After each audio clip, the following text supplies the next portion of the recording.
Dance competition के जज को देखकर उड़े अनुपमा के होश जी। हाँ दोस्तों, सीरियल अनुपमा की कहानी अब एक ऐसे धमाकेदार मोड़ पर पहुंच चुकी है जहां भावनाएं, संघर्ष और अतीत की परछाइयां एक साथ टकराने वाली हैं। ट्रैक की शुरुआत होती है भारती के एक्सीडेंट से, जिसके बाद डॉक्टर साफ कहते हैं कि अगर उसकी जान बचानी है तो तुरंत सर्जरी करनी होगी, जिसकी लागत लाखों में होगी। जैस्मीन यह सुनकर घबरा जाती है और बेबसी में कहती है, हम इतने पैसे कहां से लाएंगे, हमारे पास तो 2 वक्त की रोटी का भी ठिकाना नहीं है। तभी अनुपमा की नजर एक डांस कंपटीशन के पंपलेट पर पड़ती है। वह उसे देखती है और आंखों में आत्मविश्वास भरकर कहती है, पैसों का इंतजाम हो जाएगा, हम डांस कंपटीशन में हिस्सा लेंगे। जैस्मीन पहले तो मजाक में कहती है, हम और डांस, हमें तो ठीक से स्टेप्स भी नहीं आते। लेकिन अनुपमा पूरे भरोसे से जवाब देती है, डांस करना सिर्फ स्टेप्स नहीं होता, वो जुनून होता है। और जब बात अपनों की जान बचाने की हो तो इंसान हर हद पार कर जाता है। इसके बाद शुरू होती है तैयारी, एक बार फिर, लेकिन इस बार मंच पर नाम और पैसा कमाने के लिए नहीं, बल्कि किसी की जिंदगी बचाने के लिए नहीं, बल्कि किसी की जिंदगी बचाने के लिए। जैसे ही अनुपमा डांस करती है, वहाँ मौजूद हर कोई दंग रह जाता है। उसकी हर एक मुद्रा, उसकी आंखों की चमक और शरीर की लय सबको बांध कर रख देती है। जैस्मीन हैरान होकर पूछती है, अनुपमा तू इतना अच्छा डांस करती है, तूने कभी बताया क्यों नहीं? अनुपमा मुस्कुराकर जवाब देती है, मैंने डांस करना छोड़ा नहीं था, हालात ने छुड़वा दिया था, लेकिन अब भारती के लिए मुझे फिर से वही जुनून जिंदा करना होगा। रिहर्सल के बीच कहानी में एक और बड़ा ट्विस्ट आता है, वही डांस कंपटीशन जिसमें अनुपमा हिस्सा ले रही होती है। उसमें राही भी अपनी टीम के साथ भाग लेती है। यानी माँ बेटी के बीच होने वाली है एक सीधी टक्कर। लेकिन असली भूचाल तब आता है जब मंच पर जज के रूप में एंट्री होती है, और वो होता है राघव। उसे देखकर अनुपमा और राही दोनों के चेहरे फट पड़ जाते हैं। राघव, जिसकी जिंदगी में अनुपमा कभी रोशनी बनकर आई थी, आज एक मशहूर कोरियोग्राफर बन चुका था। उसकी मौजूदगी से मंच ही नहीं, कहानी भी थर्रा उठती है। राघव की इस प्रतियोगिता में मौजूदगी कोई इत्तेफाक नहीं थी, बल्कि एक सोची समझी योजना का हिस्सा थी। उसने यह पूरा इवेंट सिर्फ इसलिए आयोजित किया था क्योंकि उसे यकीन था कि अनुपमा एक न एक दिन फिर से अपने डांस से जुड़ जाएगी। उसकी खोज आखिरकार पूरी हो चुकी थी। राघव मंच पर खड़ा होकर ऐलान करता है कि अब वह सिर्फ एक जज नहीं, एक गवाह भी है। उस गवाह जो आर्यन की मौत की सच्चाई जानता है। बस सबके सामने कहता है, आर्यन की मौत एक हादसा नहीं थी, बल्कि एक सोची समझी साजिश थी, और अनुपमा को उसमें फंसाया गया। यह सुनकर पूरा ऑडिटोरियम सन्न रह जाता है। राघव कहता है कि जब वह टूट चुका था, जब उसे कोई रास्ता नहीं दिख रहा था, तब अनुपमा ही थी जिसने उसे सहारा दिया, और आज अगर वह इस मुकाम पर है तो उसी अनुपमा की वजह से। अब मेरी बारी है उसका कर्ज चुकाने की। वह कहता है, राघव द्वारा आर्यन केस की सच्चाई सामने लाना सिर्फ कानूनी मोर्चा नहीं, बल्कि एक नैतिक जीत थी।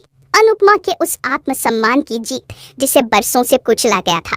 राही, जो अब तक अपनी माँ से कटी कटी रहती थी, यह सब देखकर भावुक हो जाती है। उसे एहसास होता है कि उसकी माँ कोई साधारण औरत नहीं, बल्कि एक मिसाल है। मंच पर अब सिर्फ डांस नहीं हो रहा था, बल्कि न्याय, भावना और रिश्तों की लड़ाई भी लड़ी जा रही थी। जब प्रतियोगिता का फाइनल मुकाबला शुरू होता है तो अनुपमा और राही दोनों आमने सामने होती हैं।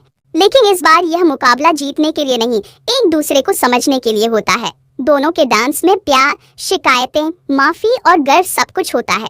और जैसे ही उनका परफॉर्मेंस खत्म होता है, पूरा ऑडिटोरियम तालियों की गूंज से भर जाता है। जज राघव कहता है, यह प्रतियोगिता अब सिर्फ डांस की नहीं रही, यह इंसानियत, रिश्ते और नारी शक्ति की बन चुकी है। वह दोनों को संयुक्त विजेता घोषित करता है और कहता है कि असली जीत उस महिला की है जो जिंदगी के हर दर्द को अपनी ताकत बना लेती है।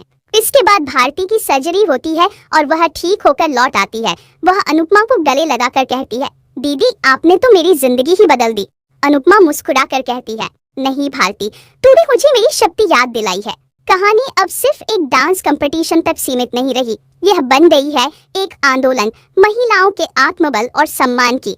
अनुपमा अब अनुसंस्कार नाम से एक डांस और क्रिएटिव आर्ट्स ट्रेनिंग सेंटर शुरू करती है, जहां महिलाएं न केवल कला सीखती हैं, बल्कि आत्मनिर्भर बनना भी सीखती हैं। जैस्मीन, राही और भारती सभी अब इस मिशन में अनुपमा के साथ हैं और राघव वह अब इस केंद्र का संरक्षक बन चुका है, जो हर लड़की को सिखाता है कि हार मत मानो, क्योंकि असली डांस जिंदगी के स्टेज पर होता है। तो दोस्तों, अनुपमा की कहानी अब एक नए युग में प्रवेश कर चुकी है, जहां संघर्ष केवल अतीत है और सशक्तिकरण ही भविष्य।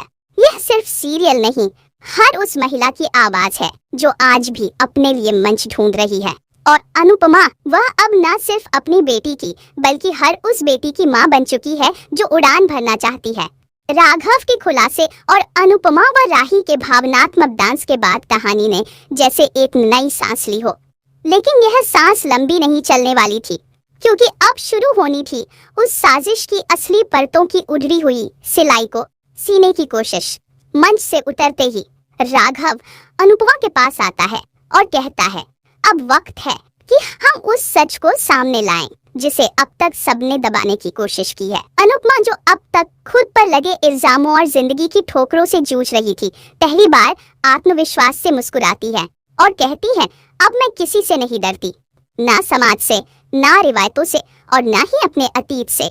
इस आत्मबल की चमक में अनुपमा और राघव मिलकर आर्यन केस से जुड़े हर दस्तावेज, सबूत और गवाहों को इकट्ठा करना शुरू कर देते हैं। उन्हें एक पुराना सीसीटीवी फुटेज हाथ लगता है, जिसमें साफ दिखता है कि आर्यन की मौत एक सुनियोजित साजिश थी और उसमें माही और एक और अजनबी शख्स का नाम भी आता है, वो शख्स जो कभी राघव का मैनेजर रह चुका था।